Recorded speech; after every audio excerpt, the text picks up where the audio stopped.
It was 6:42 p.m. July 17th. Bryant Park Grill. I was there on time early, actually. The company paid for the whole thing. I even saw the invoice, $7,850. Not a cent from family. I wore the blue blazer he used to call my boss coat. Not that he noticed. They were already there when I walked in. My son, my daughter-in-law, and her parents. She waved. He didn't. I told myself maybe he didn't see me. 30 minutes in, the host tapped the mic.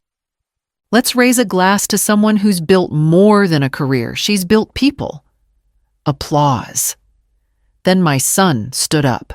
To the only woman who's ever made me proud, he said. Everyone turned to me. I felt my chest loosen for half a second. But then he pointed his glass right at his mother-in-law. She smiled like she knew it was coming. My daughter-in-law leaned in and said, not even whispering, honestly, she deserves it more than anyone. I didn't move. Didn't blink. Just sipped water I couldn't swallow. 5 minutes later, Natalie, a colleague from HR, leaned toward me. You okay? She whispered. I just nodded. She didn't push. Only said, you're a better mom than I've got. I'll tell you that much. You know what stung more than the toast?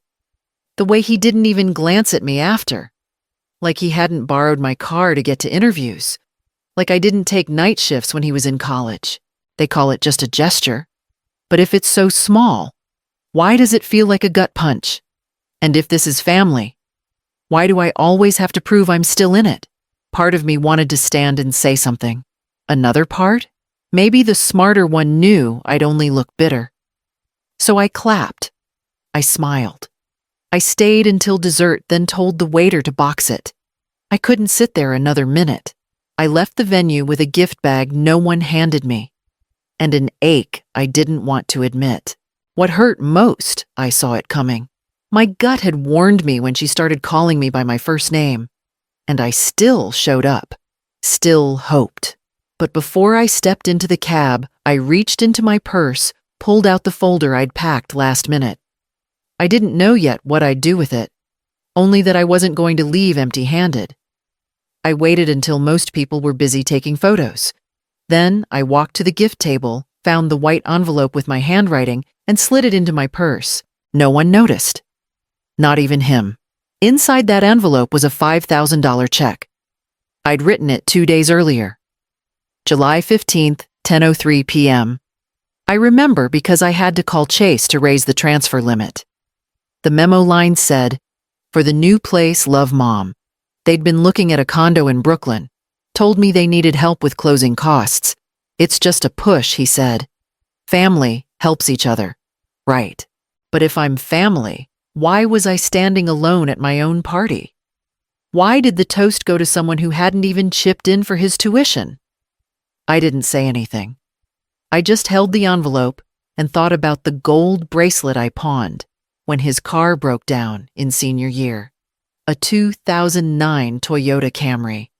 I paid for the repairs in full. He doesn't remember that now. Later when I got home, I called Trish, my old coworker from HR. She used to handle payroll and had seen me wire money more times than I could count. I told her what happened. She didn't even pause. Just said, why are you still giving checks to people who act like you're optional? Good question. I sat on the couch and stared at that envelope for a long time. Part of me wanted to tear it up. Another part shamefully still hoped he'd call and say thank you. He didn't. And here's what hurt most. This wasn't the first time. I'd seen signs. The way he dodged questions about my birthday plans. How she always said your mom with that tone.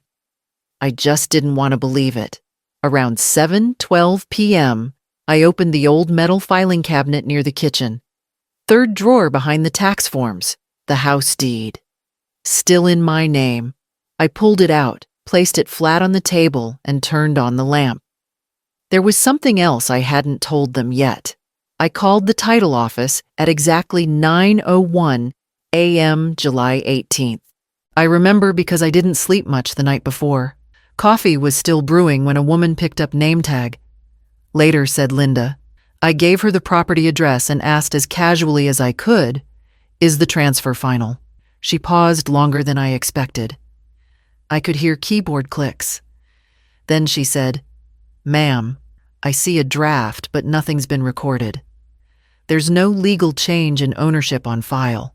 I just said, thank you, hung up. Then sat at the kitchen table and stared at the salt shaker for 5 minutes straight. He told me months ago, it's just a formality. We already moved everything over in Spirit. Spirit. Since when does that hold in court? And if it's just paperwork, why did he stop calling me once he thought it was done? I called Carla, my cousin who works in real estate. She's never liked my son much, but she's honest. When I told her the house was still legally mine, she said one sentence. So why the hell are they acting like landlords? Good question. I walked over to the hallway cabinet, pulled out the manila envelope labeled Home, 2013.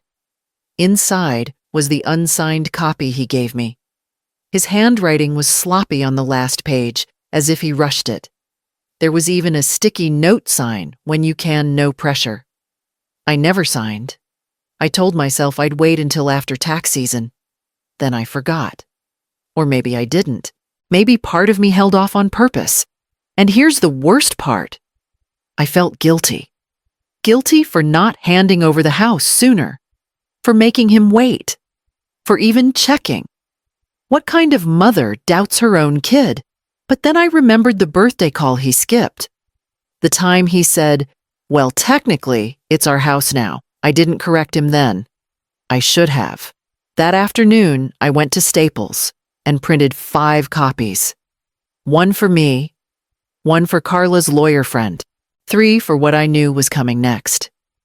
It was around 8:20 p.m. when they started handing the mic around. We were still at Bryant Park Grill. I sat near the end of the second table, used to be the head table, back when I paid for events like this. The servers were bringing out tiramisu when my son stood up again. She deserves it more than anyone, he said, motioning to his mother-in-law. Everyone turned. I didn't. I was already looking down at my napkin, folding the corner over and over. She walked up like it was rehearsed, took the mic, smiled like she owned the room. She made a joke about raising strong children who pick strong partners. Laughter. Applause. My daughter-in-law beamed. Even the event photographer took extra shots. There used to be a time they asked me to speak first. I remember the brunch I hosted here in 2019. $100 just for flowers and seating cards. Back then, she didn't even show up. Said she had a spa appointment. Now she's center stage. Natalie from HR leaned in again and asked, "You okay if I post a pic? You're barely in any of them." I shook my head. "Don't worry about it." She gave me a look I've seen before, half sympathy, half confusion. She didn't ask again. If this is family, why does it come with assigned seats? And if she deserves it more, why was it my account that backed their pre-approval letter? I sat through her whole speech, clapped once, then excused myself to the restroom. But I didn't go there. I walked to the lobby, ordered a lift, and stood by the coat rack. Here's the part I won't pretend didn't sting. I wasn't surprised. I've been giving up inches for years. One holiday skipped. One title dropped. One chair moved. That night, once I got home, I took the printed deed and laid it next to the envelope. Then I picked up the phone. I didn't say my name, just said, "It's time." And the woman on the other end, my lawyer's assistant, replied, "Understood. We'll begin." On July 19th at 10:48 a.m., I sat at the kitchen table with my old Dell laptop, still runs slow unless I unplug the printer. I logged into my Gmail-typed property agreement, and there it was, the PDF he'd sent back in March. Subject line, "Just for formality, no rush." I clicked it open. His signature was there, hers too. But the third line, the one for me, was blank. Completely blank. He really thought I signed it. Maybe he assumed I printed it, scribbled my name, scanned it back, and forgot to CC him. But I hadn't. At the time, I hesitated. Something about the wording. Permanent and exclusive rights, he'd phrased it. I'd told him I was busy with tax stuff and would get to it later. That was 5 months ago. And still, he made calls like he already owned the place, changed the locks in April for safety, moved their Amazon address in May, introduced the backyard as our space at a barbecue in June. If it was already theirs, why did he need me to sign at all? I called Laura, my old neighbor and retired paralegal. She once helped me write up a rental contract. I read the paragraph out loud, and she cut me off mid-sentence. If you never signed, it's nothing. Don't let anyone guilt you otherwise. It hit me harder than I expected. I've signed every field trip form, every medical release, every car loan as mom. Now I don't. And to be honest, part of me was embarrassed. Embarrassed that I'd even opened the file again like I was second-guessing myself. Embarrassed, I was still scared of being unfair to a son who stopped calling me mom in front of his wife. I hovered over the forward button, typed in my lawyer's email, and wrote one word in the message, hold. Then I clicked send. 5 minutes later, I heard a ping from my phone, a text from him. No greeting, just, "Hey, did you sign yet?" "She's just here for show," my daughter-in-law whispered. She didn't know I was still in the hallway. It was 11:27 p.m. when my phone buzzed. I was rinsing a coffee mug standing too close to the sink water, running louder than it needed to. A voicemail came through from an unknown number. I almost deleted it. Then I heard her voice, clear, annoyed, confident. My son was there too. Not loud, not angry, just agreeing. They were in their kitchen. I could hear a drawer close. She said I was old-fashioned, that I didn't get how things work now. He said nothing to stop it, just added, "She won't push back." That part landed wrong. I leaned against the counter. My knees went weak. I didn't cry. I just stood there and listened until my jaw hurt from clenching. A minute later, a text followed. Meant for someone else. "She's useful when we need appearances." That's it. Then a laughing emoji. I didn't reply. I locked the screen and set the phone face down. The next morning, I met Natalie for coffee near the office. She noticed I was quiet. I told her what I heard. She stirred her cup once and said, "That's not confusion. That's a plan." Then she changed the subject. I appreciated that more than sympathy. If this is family, why talk about me like inventory? If I'm no longer relevant, why do they still want my signature? If they can handle things on their own, why do they keep asking me to step in when banks say no? Here's where I'll be honest, I blame myself. I thought about the times I let comments slide. The jokes about me being from another era. The way I stayed quiet so I wouldn't lose weekends with my grandson. I hate that I trained them to think silence meant consent. I didn't confront anyone. I didn't ask for an explanation. I went back home, opened my notes app, and labeled the file with the date and time. Then I saved the audio to a folder and backed it up. Just in case they forgot what they said. I walked into the branch at 9:34 a.m. July 20th. The Chase on 7th and Lexington. No makeup, hair tied back. I wore the same jeans I'd used for yard work. Didn't feel like dressing for anyone that day. I didn't ask for a manager. I handed the folder across the counter and said, "I need to update ownership records and revoke all secondary access." The young man, Jordan, his name tag said, nodded and started typing. He didn't ask why. He just said, "Do you have 2 forms of ID?" I did. It took 15 minutes. The trust account, the savings account, the joint emergency fund, they were all mine again.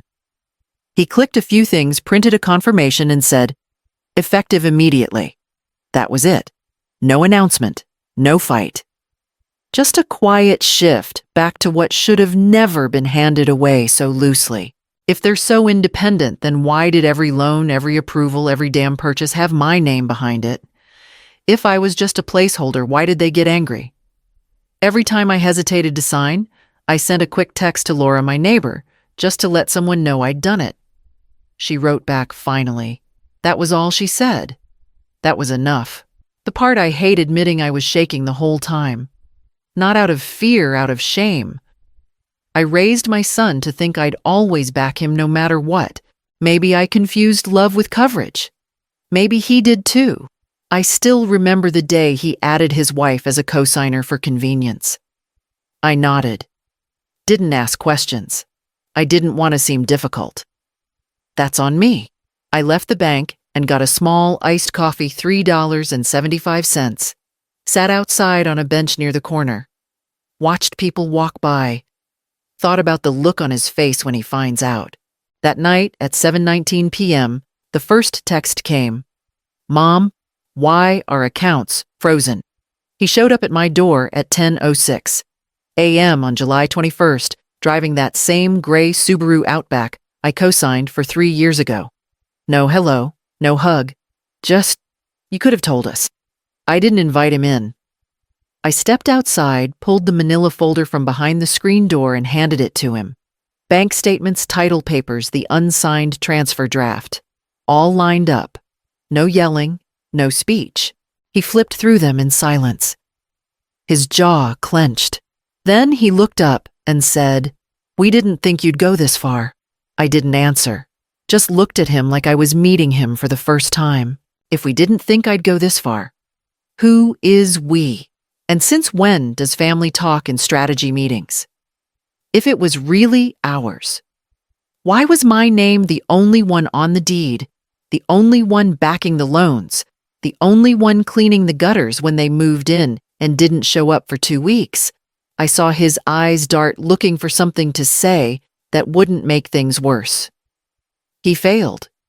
He finally asked, "So what now?" I said. "Now I get to choose." And I meant it. Part of me wanted to explain, wanted to say I warned you quietly. But I'd done that for years, and it didn't get me anywhere but invisible. Here's the part I'm ashamed of. I still hoped he'd say sorry. Not just for the money, but for making me feel replaceable. For standing next to someone who dismissed me like a hotel guest. I didn't get an apology. I got a sigh. As he left, Laura walked past my driveway and gave him a quick nod. Once he was out of earshot, she muttered, "He's lucky you didn't change the locks too." I smiled, but didn't answer. My daughter-in-law called 5 times that night. I didn't pick up. I was on the porch drinking coffee from the mug they left behind. Tomorrow, I'd finally make a move they wouldn't see coming. October 6th, 6:30 p.m. The Westview Community Center. It wasn't a big event, just a dinner for volunteers. Potluck trays, plastic wine cups, folding chairs with name tags. I donated toward the scholarship raffle. Quietly. Anonymously, I thought. But right after the dessert round, the MC stood up and said, "And of course, let's give a round of applause to someone who gave us everything, Ms. Torres." People clapped. I stood, smiled politely. But before I sat down, I said, "Not everything." Then I sat. Just like that. The room shifted. Not dramatically, just enough. A few eyes turned to my son, who was sitting with his wife 3 tables back. He looked like he'd swallowed something wrong. She tightened her jaw and started scrolling her phone like she hadn't heard a thing. It wasn't a speech. It wasn't revenge. It was a correction. Afterward, Marcia, my old coworker from the pharmacy, came by with a hug and whispered, "That line hit perfect." Then louder, she added, "You look good. They didn't expect you to show, huh?" I just laughed. Took a sip of sparkling water. Here's what I didn't say out loud. I was nervous. Not about the people, but about seeing my grandson across the room looking confused. I wanted to run over, hug him, tell him none of this was about him. But I stayed put. I'm the one who let things slide for too long. I can't undo that in one night. And when people say it's family, I want to ask, then why'd I find out about the house transfer through a backdated draft? Why was I erased from my own party while another woman gave a speech from my seat? My legacy's mine to carry now, not theirs to carve up. The next morning, my lawyer sent the formal notice. Clean, simple, no drama. And in the afternoon, they showed up.